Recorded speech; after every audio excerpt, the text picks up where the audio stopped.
Tsy tokony hirotsaka ho vidiana ho filoham-pirenena ireo kandida tsy matotra na farfelu ka antony nampiakarana ny antoka na ny caution amin'ny fividianana ho 20 tapitrisa ariary na 1 milliard FMG ho ny filoham-pirenena Andrajoelina nandritra ny fandarana omaly 12 Jolay. Ny fividianana farany teo moa i Abraham firy ny kandida 70 mety ve zany ho 70 ny kandida ara-dalàna zany tompoko. Ara-dalàna mety dedavinareo zany mbola tokony ataony any amin'ny 10 na 90 any ny kandida raha ohatra ka ena lay caution. Zany hoe fa fanilihana sady ho tsy manambola zany andre matofilo. Zao ny fanazavana mazava ho azy.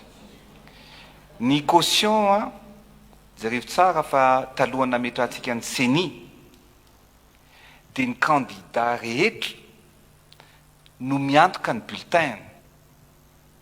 Manatota ny bulletin zany ray zay zany hoe participation iny amin'ny fanatotana ny bulletin mba tsy sina kandida mialatsiny miteny vahiny farfelu satria ny raharam-pirenena hoa tsy kilalao. Tsy mety ny rotsahan'ny olona tsy ahazo vato mihoatra ny 700 akory ho filoham-pirenena ho ihany ny filoham-pirenena Andrajoelina. Aloha mba ze olona manana base olona mba manana ny maizy azy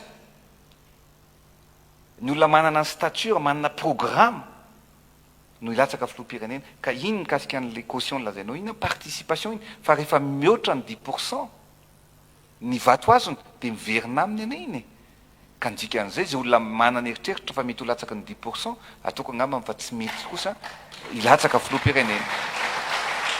Nanontanian'ny mpanao gazety mikasika ny fifandraisana amin'ny mpandraharaha Mamy Ravatomanga izay voaresaka tato ato fa mety ho kandida filoham-pirenena ihany koa ny filoha Andrajoelina. Ty fanontaniana anankiray ity raha hirotsaka vidiana ho filoham-pirenena ianao manana kandida izay efa fatapatatra ve na atao hoe potentiel ny fitondrana amin'izao fotoana izao ka hoe atahorany manokana ary indrindra misy ihany koa ny manamarika mahakasika ny fifandraisanao sy Andriamatoa Mamy Ravatomanga izay nisy milaza ihany koa Andriamatoa filoha fa ilatsaka ho filoham-pirenena asa moa marina zany sady diso manahoana ny mety ho fifandraisanareo. Tsy nivalian'ny filoha Andrajoelina nefa fifanontaniana mikasika ny Mamy Ravatomanga io nambarany kosa fa tsy matahotra fividianana ny Mapara sy ny IRD. Tsotra fotsiny teniko i Abraham Razafy betsaka ary maro ny olona makaty any président Andrajoelina raha izay ny Mapara na ny IRD dia manana rafitra manerana ny Madagasikara faharoa zay noho izany tsy matahotra fividianana.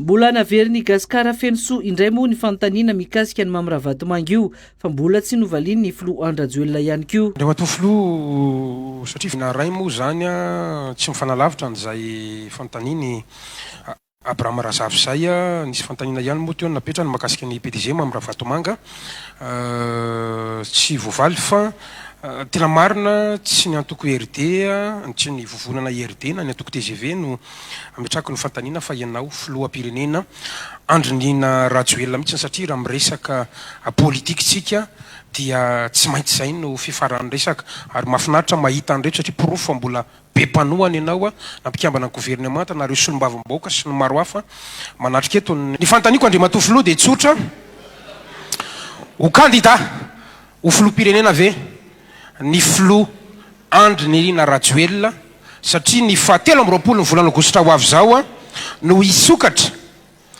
ny fametrahana ny antota taratasy.